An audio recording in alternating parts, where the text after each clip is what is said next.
here we are at the end of the road after one of the most brilliant and dedicated campaigns,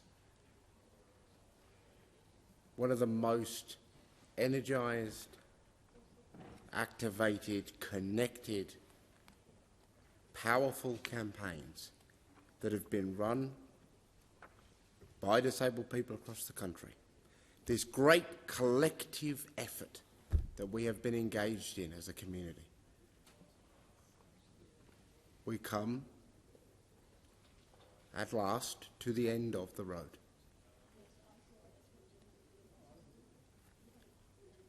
We as disabled people are often born into a world that is not built for our bodies or our minds, and made to feel like we are lesser and other. And often our interactions with government and people in power reinforce that, and sometimes we believe that ourselves. And it is the work of every disabled person through our lives to push back on, to extract, to free ourselves from that internalised belief and to move into our identity as disabled people. Across the decades, in Australia and across the world, there have been different words used to provide description for what community looks like when it's built in this way. And what we talk about at this moment, in this time, is disability pride. And as we come in this moment to the end of this road, I am filled with pride in my community, in the work that we have done together to push back on this bill, to provide evidence to the government as to the harm that it may do, to the harm that it will do, to share our lived experience, our expertise, and to organise together in defence of our rights and of our friends. 4,500 or more of us gave evidence to the Senate inquiry.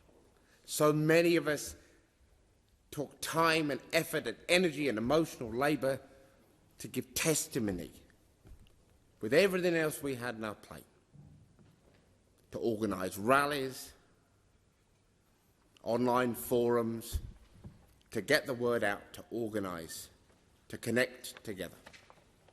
And we did such a good job. We have so much to be proud of. Disability pride drove us on. Disability justice was our goal.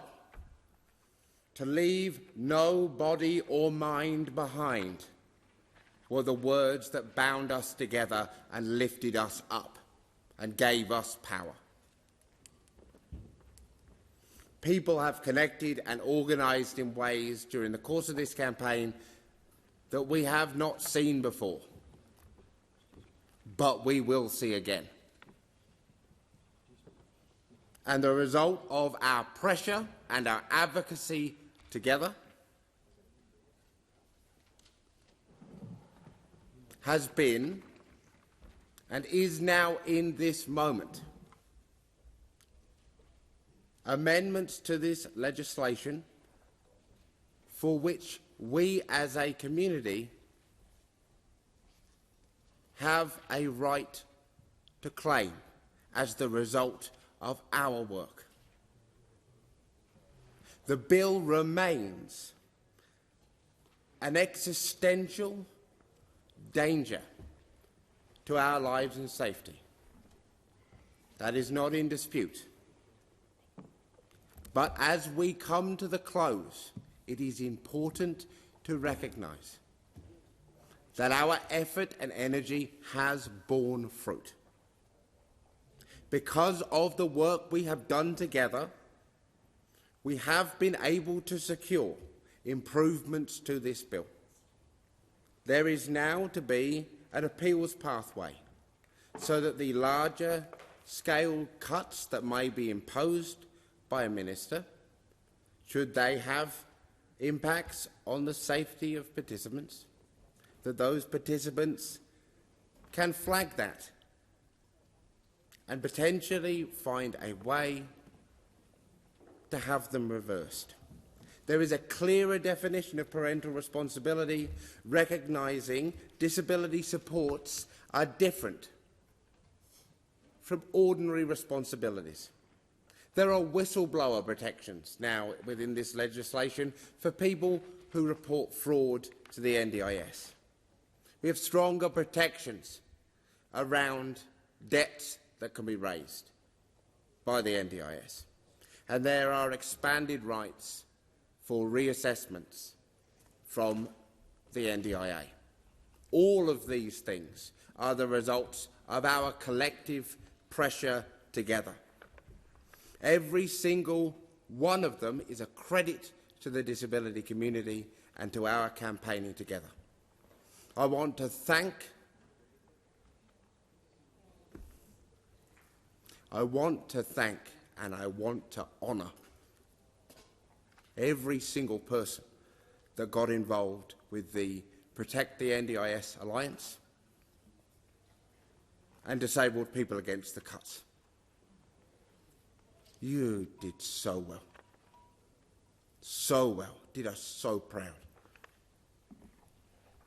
And I want to thank my team who have worked so diligently with me for so long to fight this bill, to get what improvements there were to be made and to raise alarm where it needed to be raised.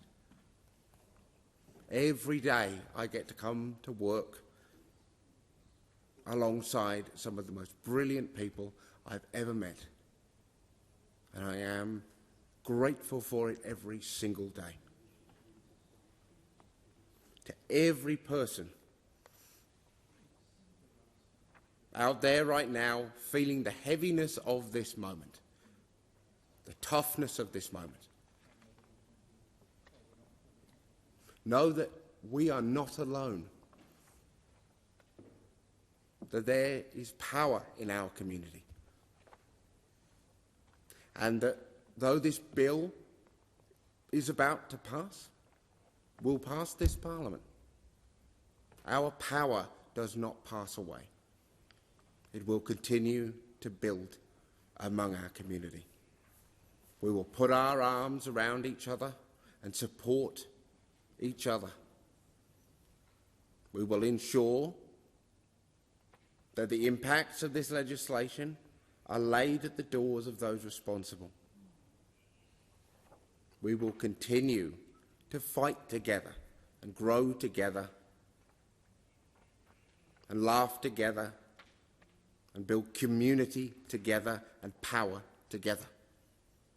Because we fought these buggers so well.